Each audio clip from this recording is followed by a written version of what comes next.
হাফেজ হবা, হ্যাঁ? মানে হাফেজ হয়ে গেলে দুনিয়াতেও কাজে লাগবে, আখিরাতেও কাজে লাগবে। ভালো থেকো। আর তোমার আমি সামান্য একটা পুরস্কার দিতে চাই, 1 মিনিট। এটা তুমি রাখো, এটা দিয়ে তুমি মজা কিনা খাবা। এটা ধরো আন্টি, রাগ করেন না আবার, হ্যাঁ? আমি খুশি হয়ে দিছি ভাইয়া।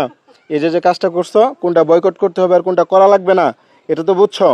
আর আমরা এটা কেন নেব, এটা এটা যে নিছো, এটা নেওয়ার পিছনে একটা কারণ আছে জানো। এটা হইতেছে এই যে দেখো, ওরা ফিলিস্তিনে সাপোর্ট করে, যে এই দেশের মুসলিম ভাইরা অত্যাচারিত হইতেছে, ওই দেশে এই কোম্পানিটা সাপোর্ট করে। এই কোম্পানি বলছে যে প্রত্যেক বোতলের জন্য একটা কিউআর কোড স্ক্যান করলে 1 টাকা করে দিবে। এখন ওই কোম্পানি দেখবে না দেখ, আমি যদি নিয়ত করে কিনি তাহলে কি আল্লাহ কবুল করবে না? করবে কি না? এটাই আর কি। হ্যাঁ, রাখো। আমি এই কোম্পানির পক্ষ থেকে আসি না, আমি কোনো কোম্পানিরে সাপোর্ট করতেছি না, কোনো কোম্পানিরে প্রমোট করতেছি না। ভালো থেকো। এই যে যে কাজটা করছো, আমি জানতাম যে মাদ্রাসার বাচ্চা একটা পেলে একটাই এনাফ, যে সে এই কাজটা করবে। ভালো থেকো, আল্লাহ হাফেজ। হাতটা মিলে একটু। আসসালামু আলাইকুম।